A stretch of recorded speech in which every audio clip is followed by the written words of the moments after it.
And if you're wondering how I know all of this and how Mike and I discovered this, is through our own personal experience. And this is my daughter, Julia. I always get emotional. Sorry.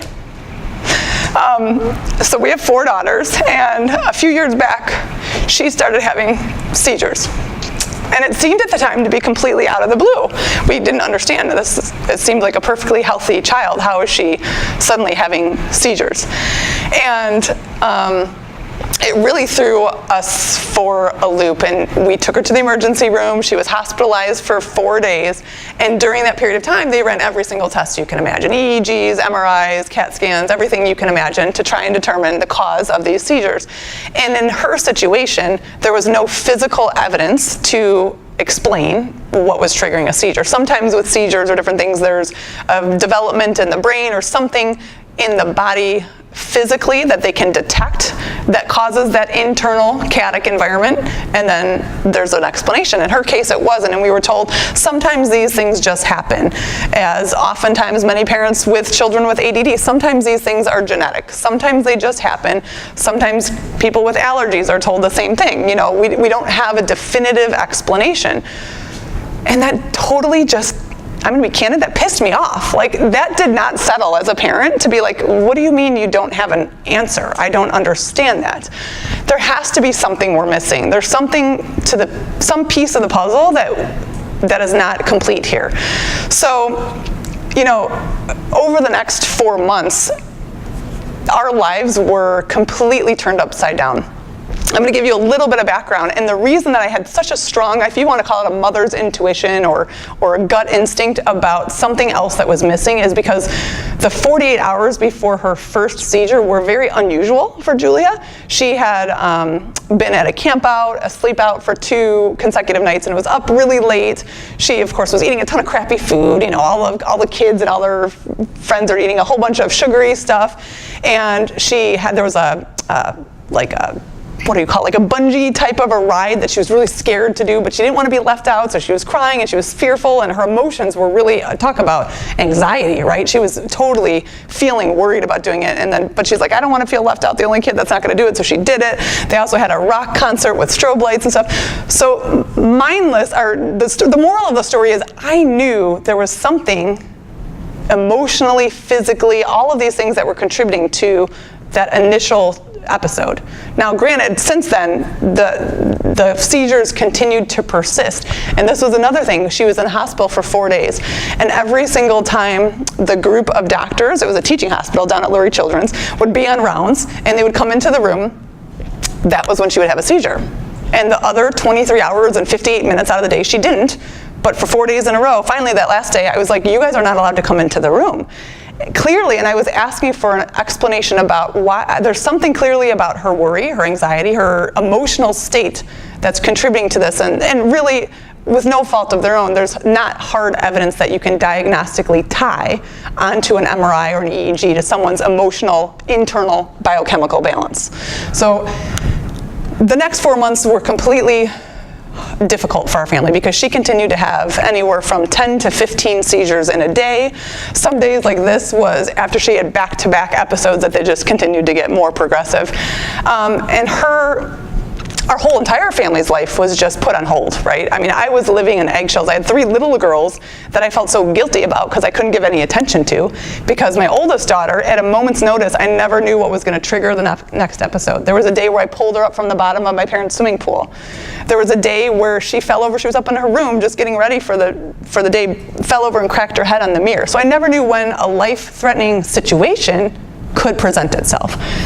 And during that time, I don't know if you want to come up, Mike, you should tell. So during that time, our family was under major stress. And you want to talk about the biochemistry of the body changing when there's stress in the body. This is another example. So share a little bit about your experience. Sure. Why don't I just take 5 minutes and explain what happened to me personally. You heard my daughter's side, which really kicked it all off. But for me personally, I was a trader down at the Board of Trade for about 17 years, and I was living that fast life, whatever you want to call it. My wife was in the health world for 10, 15 years at this point, and I always thought it was all foo-foo, garbage. I'm going to the doctor, give me a pill, yada, yada, yada. And so,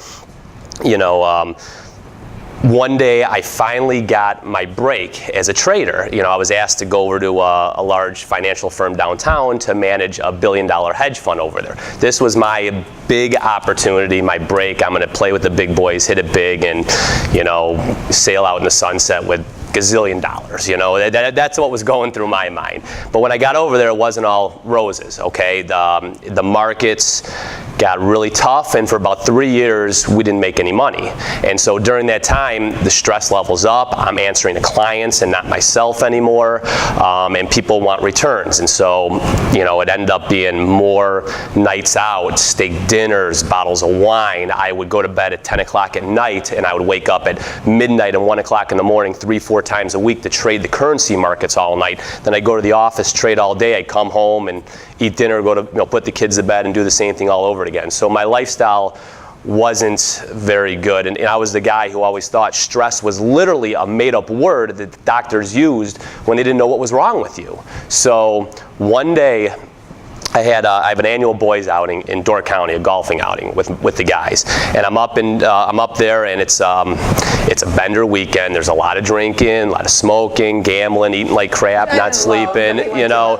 So, you know, I mean, that was me back then, and on the third morning before the tournament, I remember I'm on the 5th hole. There was about a 4-foot putt in front of me. It was a big putt. I had to make it, and if I missed it, we lost. And it wasn't much money on the line. I mean, so I don't know what it was, but I got all nervous over it. And I remember I ended up draining the putt, and I walked off the hole, and I had my bottle of water, and my arm started shaking like this, and water started going all over me. I'm going, oh, you know, what is that? It was kind of weird. Just a couple seconds, and going, that was weird. Look at my buddy. I go, you see that? He goes, yeah. He goes, don't worry. We've just been drinking a lot. You got the shakes. He's like, just start cracking beers now. You'll feel good, you know. And it's 7:30 in the morning, right? And I'm looking at him going, you know, you're right. I just got to, get back going in the bandwagon. And so, you know, we did that, and I went the whole day, whole night, drinking since 7 in the morning till now it's 3 o'clock in the morning, and I'm at the bar, and you know, this is what really changed. At that point, the whole left side of my body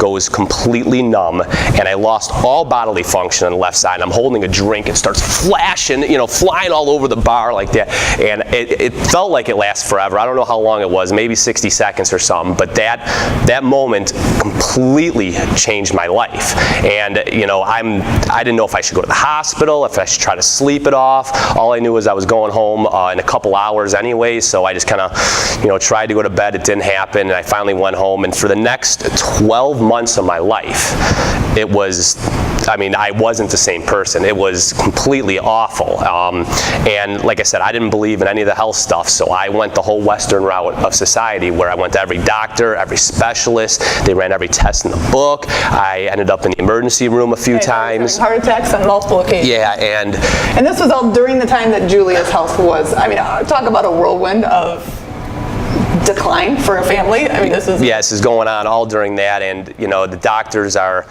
you know, just looking at me saying, you know, you're fine, but I wasn't fine. I'd literally be sitting in my office at work, and I had, I don't know, about 6 computer screens in front of me, and I would freak out so bad. I'd have to get up, physically remove myself, take the elevator down 14 flights of stairs, and I'd walk around the block literally 100 times till I can breathe and calm myself down and even get back up to my office. So finally, after 12 months, even that whole breaking point, that wasn't the point. And I remember looking at myself in the mirror, and this is the point that changed my life. I just said, I can't live like this anymore.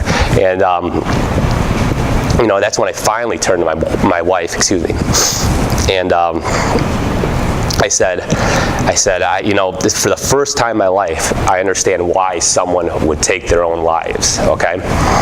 And so, yeah, his anxiety got out of control. Yeah. So when he talks about understanding how to live, what it's like to live with anxiety, like, you know, he can speak to it himself. And also during that time, the last final catapult was that I had been diagnosed with an autoimmune condition during my 4th pregnancy. A lot of you know that I have 4 little girls. And it was something that like Mike met, I have been in health and nutrition and fitness for years and a decade, and I was working with a functional medicine doctor, holistic doctors, taking supplements, doing all the natural things I was trying to do to balance my hormone, and it was okay. But then when the stress came with Mike and with Julia's health crisis, my autoimmune body numbers were like skyrocketing off the charts. 2 different doctors said, I've never seen someone with this severe of a case. So we were a train wreck. And then one phone call literally changed our entire life.